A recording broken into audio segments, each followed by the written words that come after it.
star falls into the sky. The summer was alive, going to the end of time. I can see the daylight. I swear perfectly in the really the end. Just so like a stranger, so far away from me. You said you're running for me, but I managed from our story. Baby, don't be sorry for me. Gonna just a perfect story. You said you're running for me, but I managed from our story. Baby, don't be sorry for me. Gonna just a perfect story.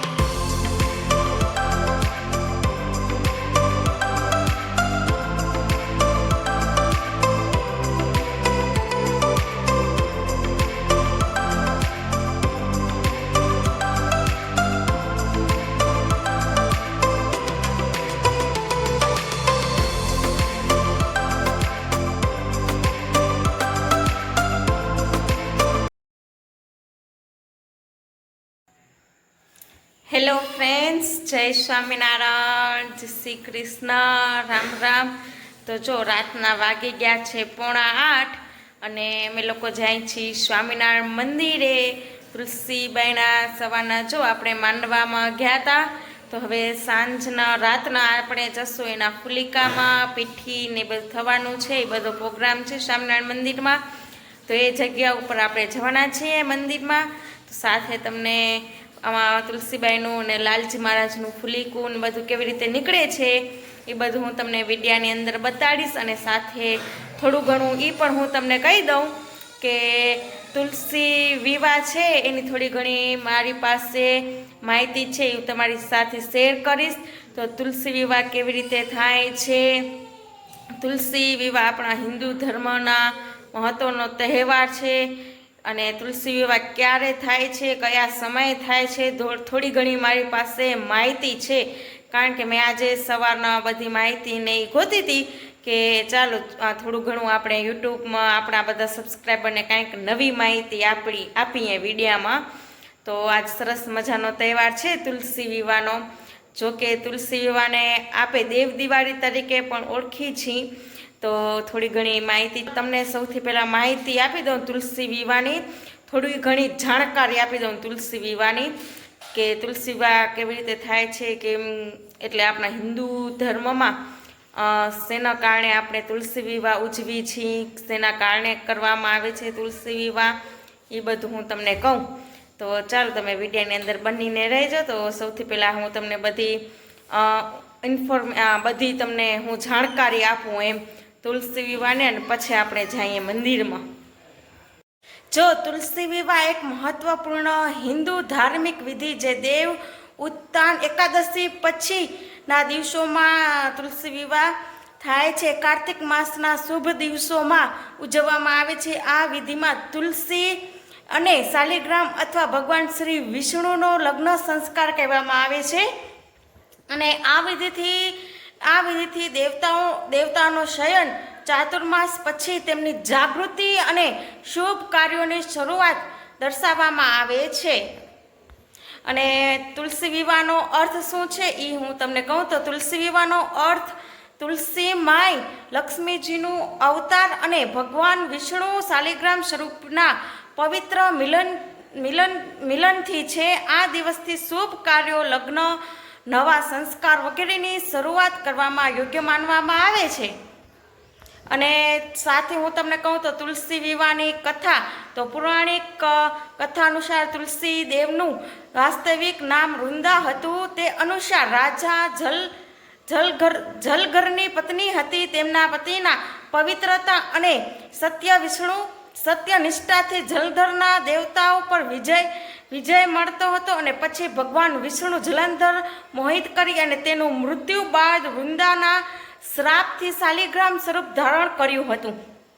જે વિષ્ણુ ભગવાન છે એ જલધર મોહિત કરી અને તેનું મૃત્યુ થયું હતું. બાદમાં તેને શાલિગ્રામ સ્વરૂપ ધારણ કર્યું હતું નવું.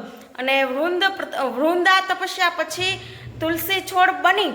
અને ત્યારબાદ ભગવાન વિષ્ણુ તુલસીજીની સાથે વિવાહ કરી તેને લક્ષ્મી સામાન્ય સ્થાન આપ્યું હતું.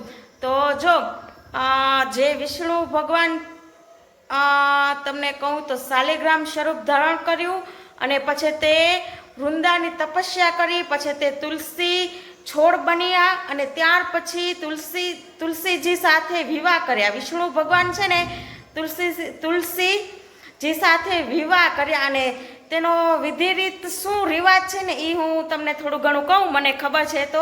તો તુલસી છોડની સાફ કરી તેને સુંદર રીતે શણગારવામાં આવે છે. તુલસીબાઈને, જે આપણા ઘરમાં તુલસીબાઈ હોય છે, તેને સરસ રીતે સાફ કરી અને પછી તેને શણગારવામાં આવે છે અને સાથે તેના વિવાહ કરવામાં આવે છે. તેની સાથે શાલિગ્રામજી હોય છે, વિષ્ણુજીની મૂર્તિ હોય છે, તેની સ્થાપના કરવામાં આવે છે. અને કુમારિકાઓ અથવા દંપતીઓ, જે કુમારિકા અને દંપતી છે તે તુલસી વિવાહ કરે છે. એવી જ રીતે તુલસીબાઈના અને શાલિગ્રામના વિષ્ણુ ભગવાનના એવી રીતે વિવાહ થાય છે. જે હું તમને આગળ કીધું કે એકાદશી, આપણે દિવાળી પછી એકાદશી આવે છે, એના એકાદશી પછી તુલસી વિવાહ આવે છે. તો આપણે તેને તુલસી વિવાહને આપણે દેવ દિવાળી તરીકે ઓળખીએ છીએ. તો એટલા માટે આપણે તુલસી વિવાહ છે તો થોડું ઘણું મારે ખબર હતી એ હું તમને કીધું કે તુલસી વિવાહ શેના કારણે થાય છે, કેવી રીતે થયું, તે આપણો હિન્દુ ધર્મનો મહત્વપૂર્ણ તુલસી વિવાહને વિધિવત તરીકે તેને ઉજવવામાં આવે છે. તો જો તમને બધાને થોડી ઘણી બધી માહિતી કે હોય તો તમે લોકો મને કહેજો, તો એ પણ હું શેર કરીશ. કારણ કે મને જેટલી ખબર હતી એટલી માહિતી હું તમારી સાથે શેર કરી. તો આવી જ મારી પાસે નવી માહિતી હશે એ હું તમારી સાથે શેર કરીશ.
આપણે 9:30 વાગે આપણે આવી ગયા છીએ મંદિરમાંથી ઘરે, અને સાથે આજનો વિડીયો હું અહીંયા એન્ડ કરું છું.